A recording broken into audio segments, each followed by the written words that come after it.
हाँ, नेक्स्ट हमारा टॉपिक है सीक्वेंस एंड सीरीज।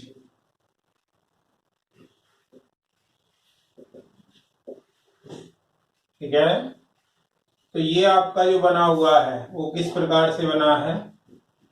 पहले तो आप एपी पढ़ेंगे, इसमें समांतर श्रेणी। दूसरी है जीपी, मतलब गुणोत्तर श्रेणी। तीसरी है एचपी, मतलब हरात्मक श्रेणी। फिर उसमें है विविध श्रेणी,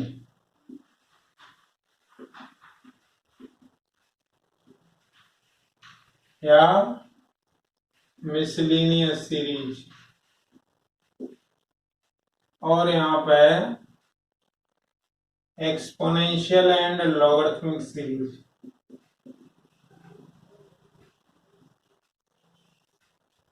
लॉगरिथमिक सीरीज, चरघातांकी व लघुगणकीय श्रेणी। इनकी एक एक करके बात करेंगे हम। एक करके यदि बात हम शुरू करें तो सबसे पहले समांतर श्रेणी की बात करते हैं। तो समांतर श्रेणी में सभी लोग जानते हैं, पहला पद यदि ए है तो दूसरा ए प्लस डी होगा, तीसरा ए प्लस 2d होगा, फिर ए प्लस 3d होगा। इसी प्रकार से चलेगा। तो हम देख रहे हैं दूसरे पद में डी के सामने 1 आ रहा है, तीसरे में 2 आ रहा है।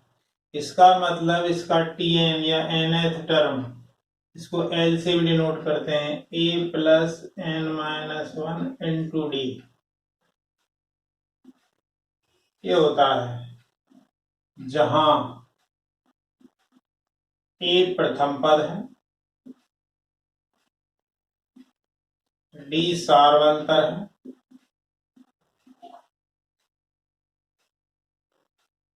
एन पदों की संख्या है,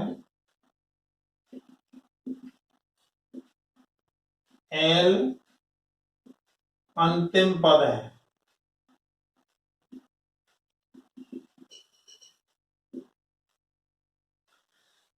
यदि इसके हिसाब से देखें तो Tn आपका है a plus N minus 1 into D.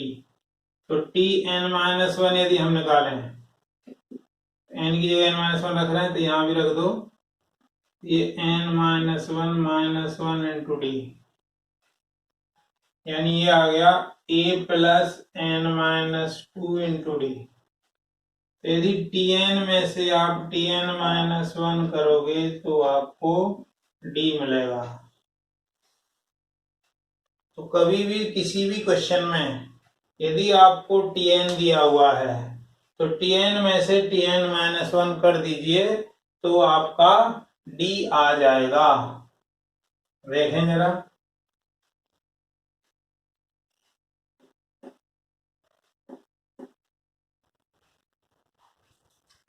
मान लीजिए आपको Tn दिया हुआ है 2n प्लस 1, तो Tn माइनस 1 क्या होगा, n की जगह n-1 रख रहे हैं, तो 2n माइनस 1 प्लस 1। तो Tn में से Tn माइनस 1 कम कर दीजिए, तो 2n प्लस 1 में से इसको आप सॉल्व करोगे तो 2n माइनस 1, यानी आपका क्या आ गया, 2 आ गया, यानी D आपका 2 आ गया। वैसे यदि हम देखें तो सीरीज बनाए तो n की जगह 1 रखिए तो 3 आएगा, 2 रखेंगे तो 5 आएगा, 7 आएगा, ये सीरीज होगी। अब देखें जरा,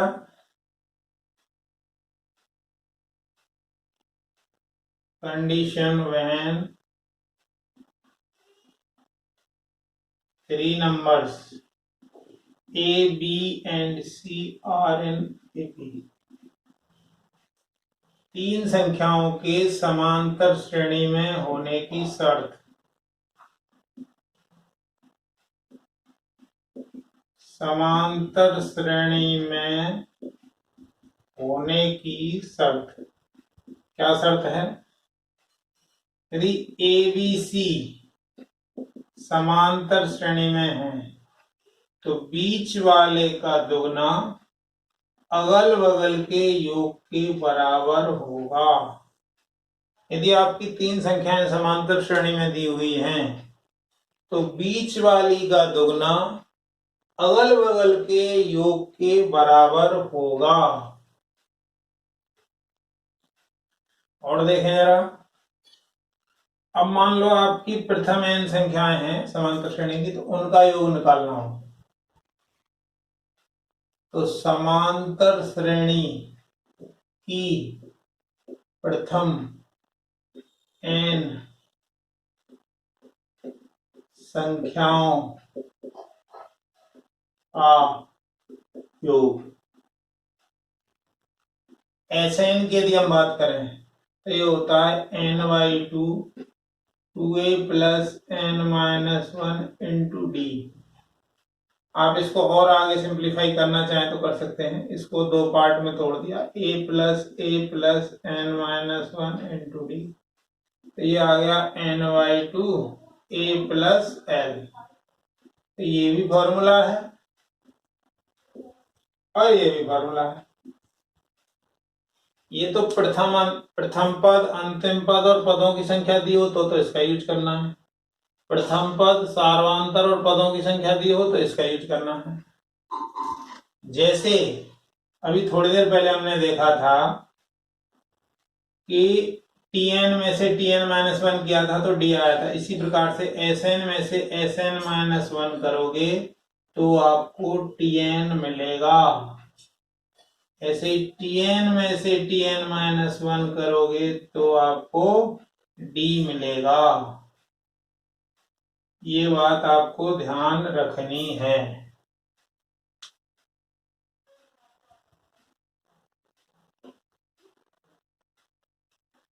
अब मान लीजिए ये है A1 A2 A3 A4, इसी तरीके से लास्ट में है AN AN-1 AN-2। ये सब मान लो समांतर श्रेणी में है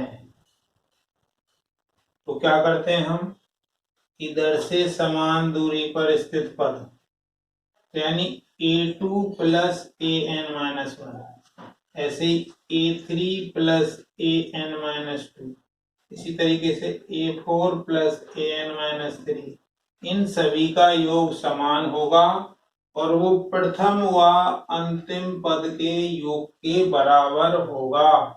ये बहुत ही इंपॉर्टेंट रिजल्ट है।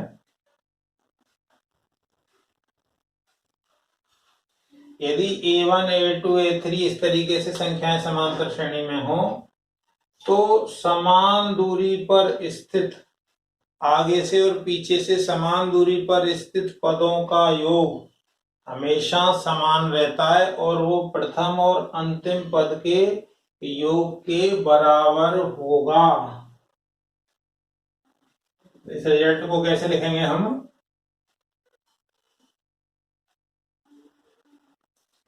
यदि n संख्याएं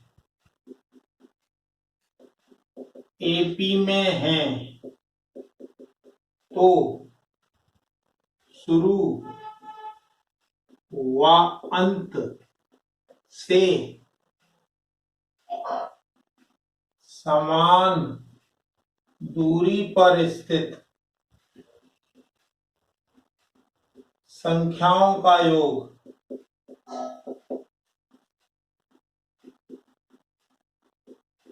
नियत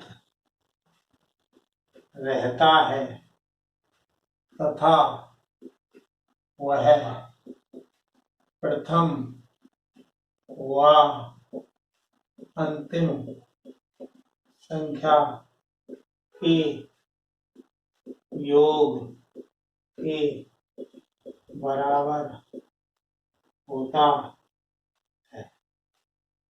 तो ये इंपॉर्टेंट रिजल्ट है, इसको याद रखना है। अब दो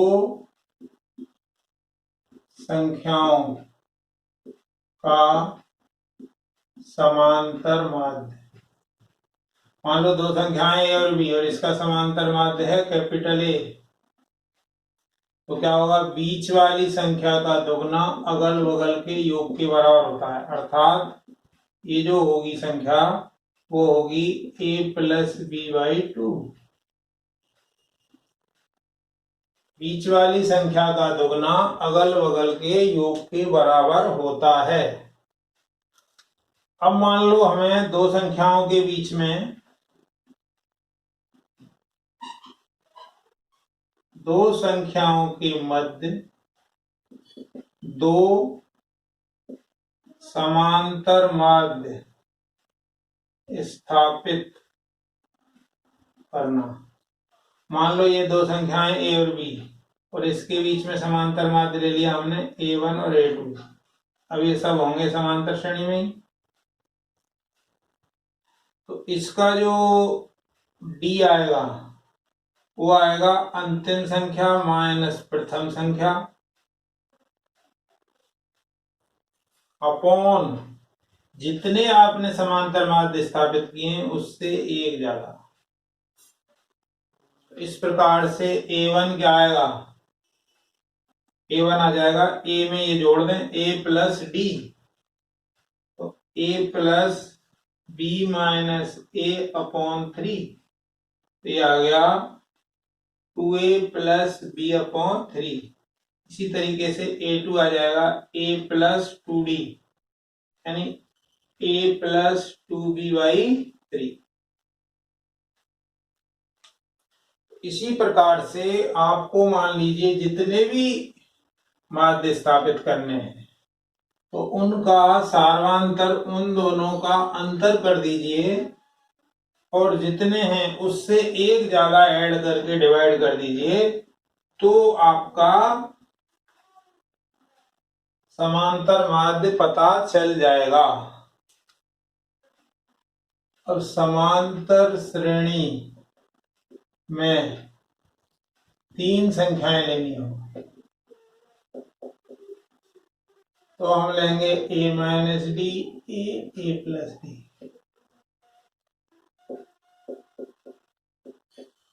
थ्री नंबर्स इन AP, समांतर श्रेणी में चार संख्याएं लेनी हो आप।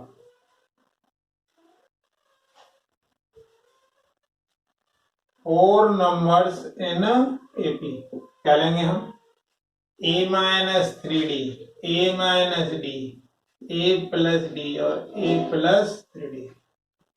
इसी प्रकार से समांतर श्रेणी में पांच संख्याएं लेनी हो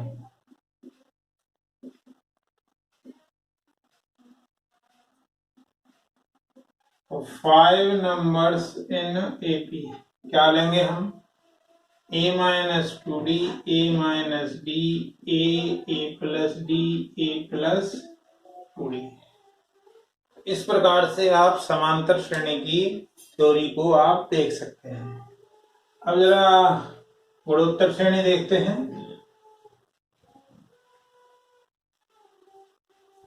तो गुणोत्तर श्रेणी की बात करें हम,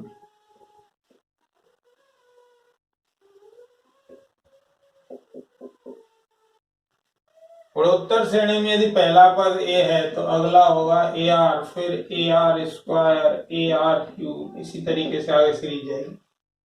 इसका nवां पद ARn-1 होगा। ठीक है, तीन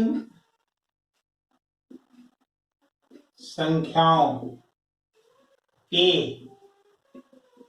गुणोत्तर श्रेणी में होने की शर्त,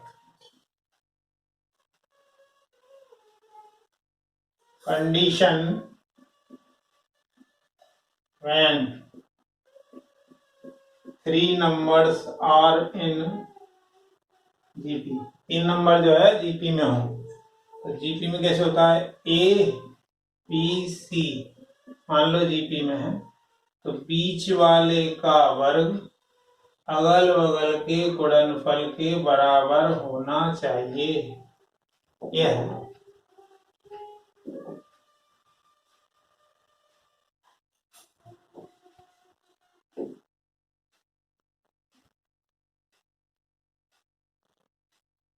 प्रथम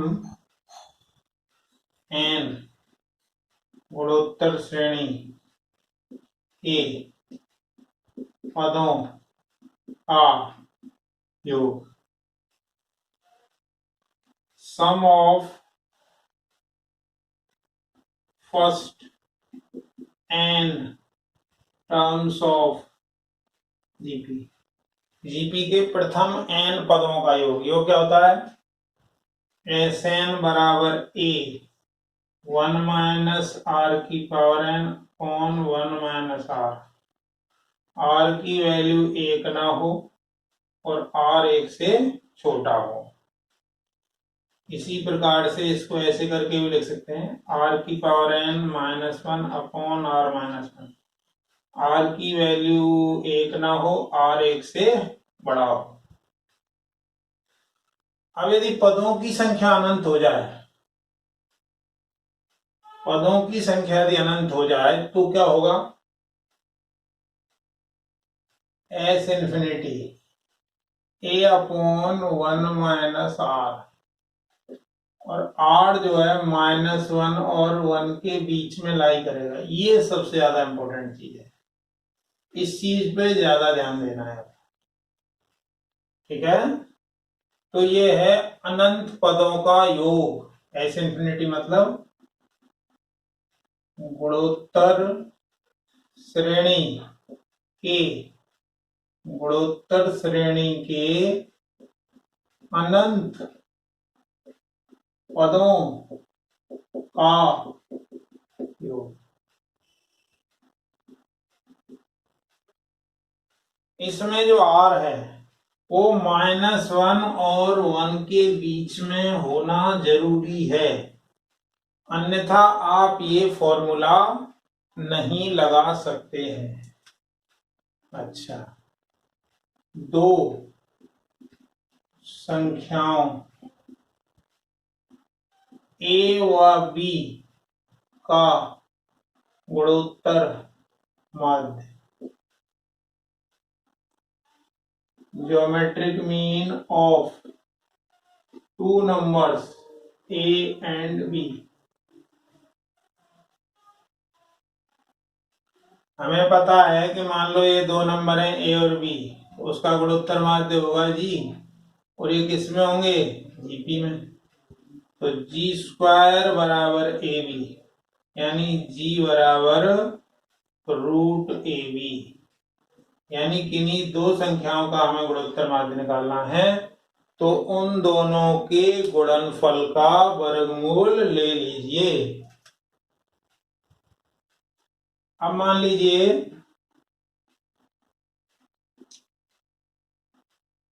दो संख्याओं के मध्य दो गुणोत्तर माध्य निकालने हो, मतलब G1 और G2 दोनों निकालने हो, 2 geometric means between A and B, दो संख्याएं हमारी A और B, इनके गुणोत्तर माध्य की यदि हम बात करें, गुणोत्तर माध्य की यदि हम बात करें तो क्या आएगा, ये A है ये B है, इसके बीच में गुणोत्तर माध्य G1 और ये G2, इसका जो R होगा अंतिम भुजा अंतिम संख्या बटे प्रथम संख्या की पावर, ये जो है आपका ये 2 है, ये 1/3 आएगा, यानी आ जाएगा, यदि ये संख्याएं 3 होती G1 G2 G3 तो ये 1/4 आता, तो b की घात 1/3 a की घात 1/3। तो मान लीजिए अब हमें g1 निकालना है, तो g1 आएगा a इंटू आर, अगली संख्या तो r का गुणा करने पर ही मिलती है, तो a इंटू b की घात 1/3, ये a की घात 1/3 यानी a की घात 2/3, b की घात 1/3।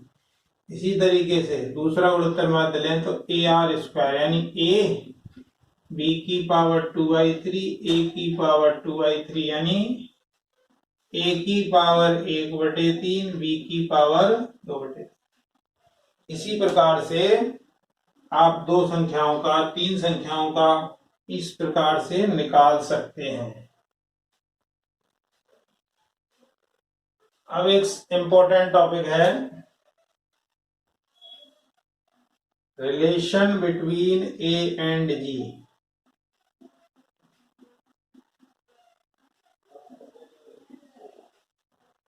यानी समांतर माध्य व गुणोत्तर माध्य में संबंध क्या है, देखें जरा। चूंकि a जो होता है वो होता है a प्लस b/2 और g होता है √ab। अब यदि हम a माइनस जी निकालें, a माइनस जी क्या आएगा, a plus b/2 minus √ab, ये आ जाएगा a plus b minus 2√ab/2, यानी ये आ गया √a माइनस √b का होल स्क्वायर बाई 2। तो ये जो वैल्यू होगी वो 0 होगी या 0 से बड़ी होगी। तो यदि हम इसको देखें तो क्या आएगा, a माइनस जी, इसकी वैल्यू ये आई और ये इससे बड़ा है, यानी इस तरीके से आएगा। तो यानी a greater than equal to g, यानी am greater than equal to gm, अर्थात समांतर माध्य गुणोत्तर माध्य से बड़ा होगा या बराबर होगा। इस संबंध का कब उपयोग करना है, जब आपको दो संख्याएं दी हों धनात्मक, या तीन संख्याएं दी हों या चार दी हों। तो मान लीजिए दो के लिए तो यह आएगा a plus b/2 greater than √ab आ गया। अच्छा, तीन हो तो a plus b plus c/3 greater than equal, और ये 3abc आ गया। चार हो तो a plus b plus c plus d/4, और ये आ गया abcd की होल पावर 1/4। इस तरीके से आप इसमें ANGM का यूज कर सकते हैं। लेकिन ये आपको कब लगाना है, जब दी गई संख्याएं धनात्मक हों। If given numbers are positive, तभी ऐसा करना है। ठीक है। इसी तरीके से अब जरा आगे चलें, तो आगे चलें तो एक आती है आपकी हरात्मक श्रेणी HP, इसको कहें हम हरात्मक श्रेणी। तो हरात्मक श्रेणी कुछ नहीं होती है, यदि आपका ABCD AP में है तो 1/A 1/B 1/C 1/D HP में या हरात्मक श्रेणी में होंगे। इसलिए इस हरात्मक श्रेणी में आपको कोई nवें पद का या कोई भी इस तरह का फॉर्मूला याद नहीं करना है। तो आपको बस उस श्रेणी को उल्टा करके और समांतर श्रेणी के ही फॉर्मूले यूज करने हैं। तो इसमें कुछ एक्स्ट्रा नहीं है। अब मान लो तीन संख्याएं समांतर श्रेणी में हो, condition when three numbers A, B and C are in H.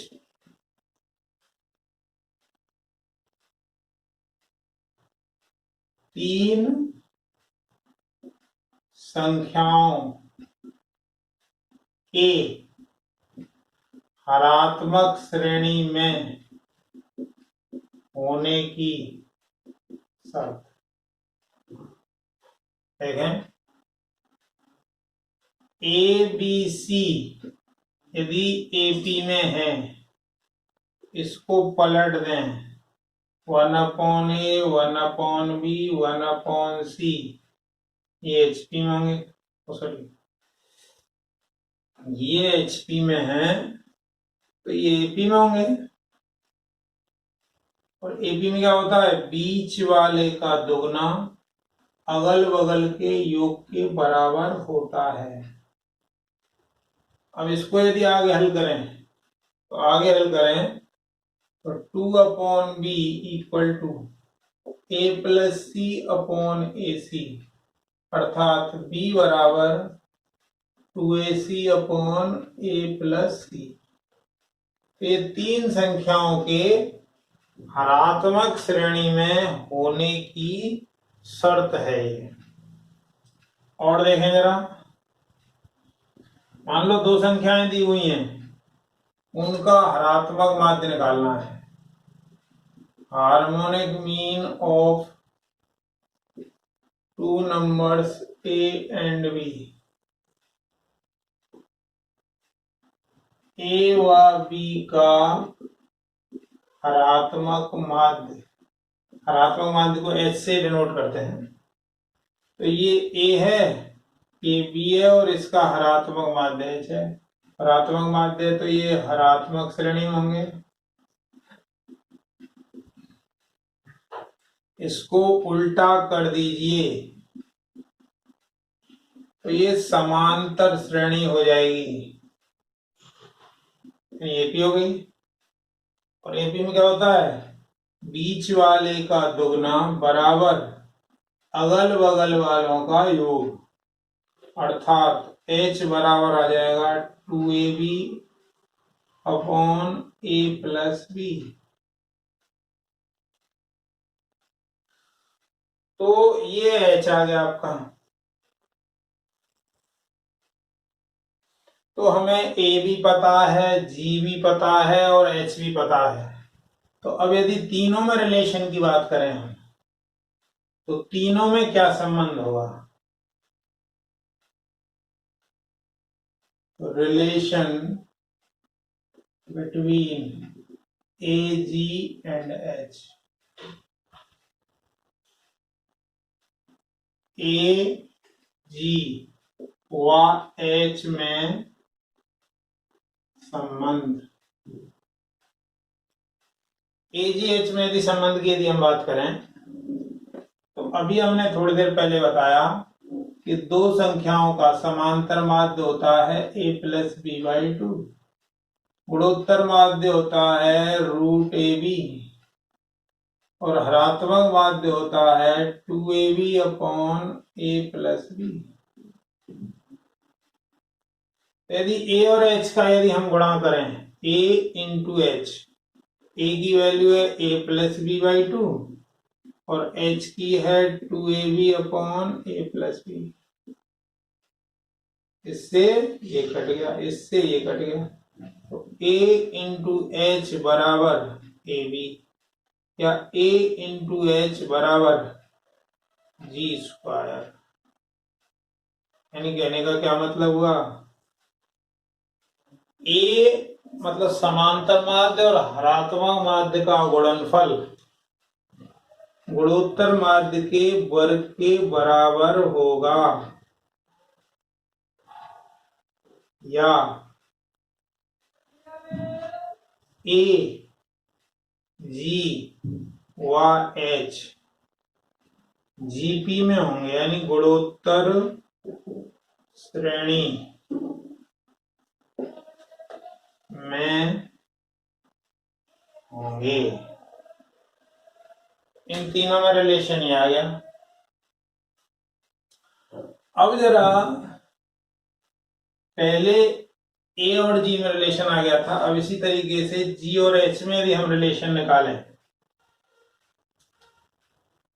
तो जी माइनस एच यदि हम निकालें तो जी होता है root a b minus 2ab upon a plus b, और रूट ए बी कॉमन तो 1 minus 2 root a b upon a plus.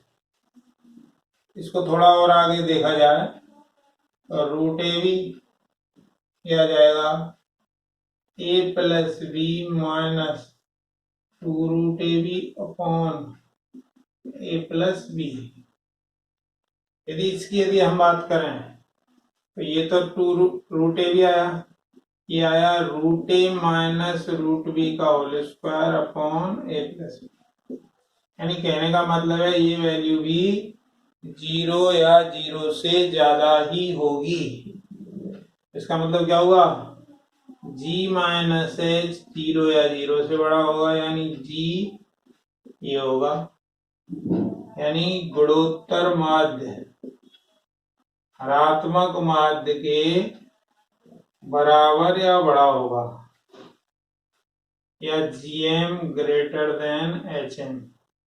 और पहले हमने पढ़ा है कि एएम ग्रेटर देन जीएम, तो अब दोनों से यदि एक बात निकालें तो क्या आएगा, एएम ग्रेटर देन जीएम और जीएम ग्रेटर देन एचएम। यानी इन तीनों में ये संबंध है कि समांतर माध्य गुणोत्तर माध्य से बड़ा होता है, गुणोत्तर माध्य धनात्मक माध्य से बड़ा होता है, और ये बराबर भी हो सकते हैं। केवल बराबर तभी होंगे जब ए और बी के मान समान होंगे, अन्यथा जनरली मतलब सामान्यता ए बड़ा होगा जी से और जी बड़ा होगा एच से। इस प्रकार से आप इन तीनों का संबंध जान गए हैं। यदि ए बराबर जी बराबर एच, ये कब होगा, यदि ए बराबर बी है तब होगा ऐसा। ठीक है, अब कुछ देखें जरा। 1 + 2 + 3, ये जो प्राकृतिक संख्याएं हैं इनका योग होता है n/2 n+1। ऐसे ही प्राकृतिक संख्याओं के वर्ग का योग करें हम तो ये आएगा n/6 n+1 2n+1। इसी तरीके से देखें तो 1³ 2³ 3³ लास्ट में n³, तो ये आएगा n/2 n+1 इस पूरे का होल स्क्वायर। तो इसको हम सिग्मा n कहते हैं, इसको सिग्मा n² कहते हैं, इसको सिग्मा n³। अब यदि 1 1 1 को ऐड करें हम, 1 1 1 को n बार ऐड करें तो ये n आएगा, मतलब इसको हम कहते हैं सिग्मा 1।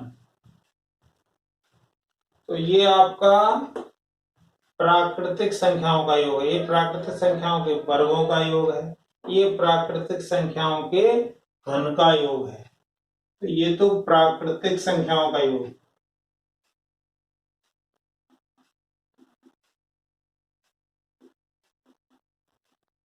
ये होता है प्राकृतिक संख्याओं के वर्ग का योग।